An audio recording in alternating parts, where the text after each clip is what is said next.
Alright, so start today's episode. Just trying to think of something I could do. I spent most of the day helping my dad at his doctor's appointment. He had to go get an MRI, had to go do some other things. Ended up taking up most of the day. It's not really worth covering because, you know, it is medical stuff. It's poor, you know, we don't even know what the issue could be, so not really sure. But I had a thought. Since I'm actually not going to work until tomorrow, I got the day off to help my father. I figure, you know, I'll do some welding stuff. We'll weld together some razor blades. That's always cool. If you don't know what that kind of is basically there's a challenge that a lot of welders, TIG welders, kind of do from time to time. Is like, oh hey, look at how thin of stuff I can weld, right? I can take two razor blades and put them edge to edge and weld them together. It's pretty fun to do. It's difficult, but if you have the right touch and you have the right equipment, it's actually not that bad. So let me show you what I'm talking about. Get on with it. Yes, get on with it. When you're welding something that is as thin as one of these here Doritos, I mean, yeah, we're talking very, very, very thin. Especially with a machine like mine that doesn't really go quite low enough to do this. I mean, it does. It goes down to 10 amps on DC, which really is not that low. The other thing too is that I personally like to use for this is I like to use stainless filler rod. Why? Because it makes pretty colors. I mean, you can get pretty colors on mild steel without it, but definitely a little bit of 308 rod makes this makes it much prettier end result. You can still get prettiness with regular ER70S2, but I like the way this looks. The other thing is some people would say for doing this you want to have, you know, the smaller range of the tungsten, so like an 035 tungsten. Yeah, I'm running a 1/16. You know, I've got 1/16 tungsten because that's the smallest that I currently use. I use it on my number 9 torch. Number 9 torch pretty much comes out for thin stuff. You know, I use 3/32 and my number 17 for heavier stuff. The other thing, acetone, you know, get it all cleaned up. The other thing I like to do is, personally, I found this works pretty good, is I use this aluminum sort of chill plate thing that I found at a yard sale, and I will use that as a clamp down. And the other thing too is that by putting it on this aluminum plate and this aluminum clamp down, is it helps draw the heat away, so that for one, it doesn't distort that much, and then two, it kind of helps your you know, your threshold for it burning away. And I try to get it to where it stays tight underneath this clamp. I have another couple pieces of aluminum that I'm going to stick on the other side that are a little bit smaller, so I can kind of get in there and then accurately do the weld. I don't actually have a arc shot camera. I might get one later, not sure. But since I don't have an arc shot camera, I can't exactly show you what I'm doing. It's pretty difficult. I might be able to try to set the phone up in my other welding mask, see if that'll work, but I kind of doubt it. We'll see. My setup, I use this as a hold down chill block, and then this is just a small piece of aluminum. I don't have anything comparable to another part of this, but it still helps. Basically, that's going to hold the other side in place where it's at, and then I'm going to basically go straight down that V groove, which thankfully on a razor blade is already pretty well prepared. Just, you know, wipe a little bit of acetone over top of it and you're good to go. So I tried setting the camera up to film through the welding mask. That didn't really work. I can take the shade from the welding mask and try to put it in front of the camera. Maybe that'll work better. But this is what I got so far for my first try. Burnt the end a little bit. I came off a little too slow off the end. I should have got less right here at the end. I should have pulled off the heat a little quicker. I didn't, but I think it ended up all right.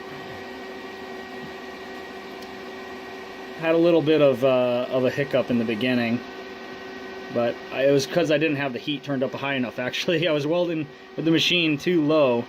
Ended up having to turn it up just a little bit, and then Yeah, I set my limit at like 8 amps, but this thing liked it a lot better when it was running at about 16. So I had to kind of double the heat in order to get it right. Here's a quick shot of the back side. Now, because it was up nice against the aluminum, you don't really have to purge because it won't get that much oxygen. The heat will just keep the air out of the back. And yeah, look at that. Not bad for a first try, right? I haven't done it in a little while. Had to get tuned up again. I think we'll try for the next one and see what we can get on that one. Alright, so I'm having no luck with the arc shots. Just putting a shade in front of my camera, it doesn't particularly want to produce. But okay, so this one I did, and it's a little strange because it's a little colder. I'm not entirely sure why. Travel speed was about the same. I think for the next one, I'm just going to bump it up a couple amps. Backside's not nearly as smooth. I mean, it's not corroded or anything. It doesn't show any carbide precipitation, or doesn't really show any, you know, sugaring that you normally get with like stainless steel. So that's kind of one of the reasons why I use stainless too, is that it shows me my gas coverage is pretty good as well. But, I mean, that's not really that straight, and it doesn't fill the full V. I'm not really very happy with that. Yeah, it's welded, but it's not straight, and it's not, you know, we're going for pretty here. That's what we're trying to do. Like, we're going for Instagram. This is not Instagram. So, hopefully, third time's the charm. I'm just going to go ahead and go again. I'm not going to bother with trying to put a shade in front of the camera or the arc or anything like that. I'm just going to shoot it straight the way it is.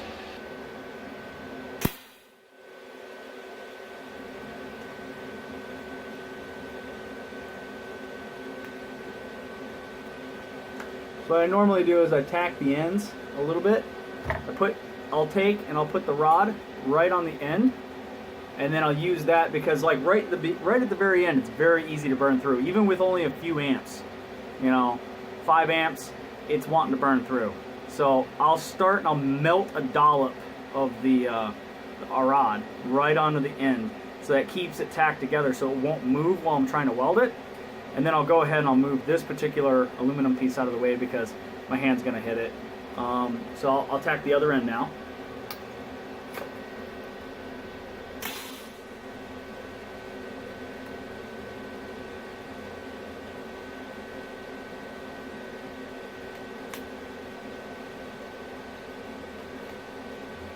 Alright, that end's good to go.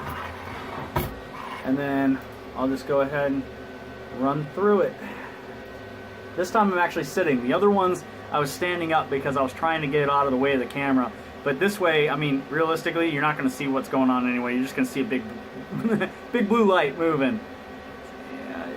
I don't have an arc shot camera, so I'm kind of screwed. But there's plenty of other guys on YouTube that you can watch arc shots from, so, you know, might want to refer to them. This is just basically my experience on, like, how to weld razor blades. Pretty nice.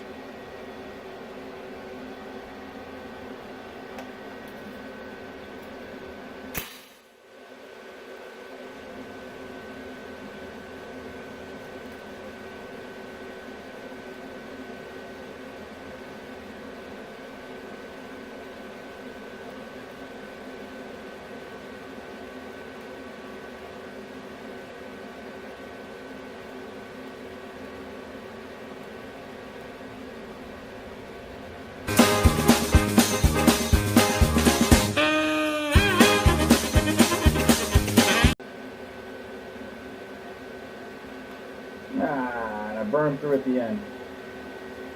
Trying real hard not to do that, but it happened anyway.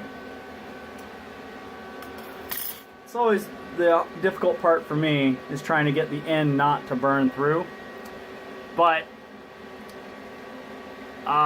one of the problems that I was having with this particular set of razor blades is this helmet is a really cheap $27 helmet from Harbor Freight. Works fine for the most part, but on low amp TIG welding, it's flashing me a lot. It's basically going on shade 4, shade 9, shade 4, shade 9. I now have a big dot in the end of my vision. The arc sensors on these things are not particularly suited for this. They just don't activate quick enough, and they flash back and forth. It's no bueno. I don't like it. All right, not terrible, especially since most of the time I couldn't fucking see what I was doing. Burned through the end there, was getting flashed, and it was okay, and then getting flashed. And it's funny, you can kind of see the interval for where I got flashed, because it would kind of like juke me offline a little bit, so I couldn't see what I was doing. And then right there at the end, yeah, I was getting flashed there too. Not super pretty. I'm not having a great... Actually, my first one that I did, I think was better. I think that was the overall better one. Alright, so first, second, last. Well, one of the things that I think is interesting about this particular exercise is that you get a lot of indication about what you're doing.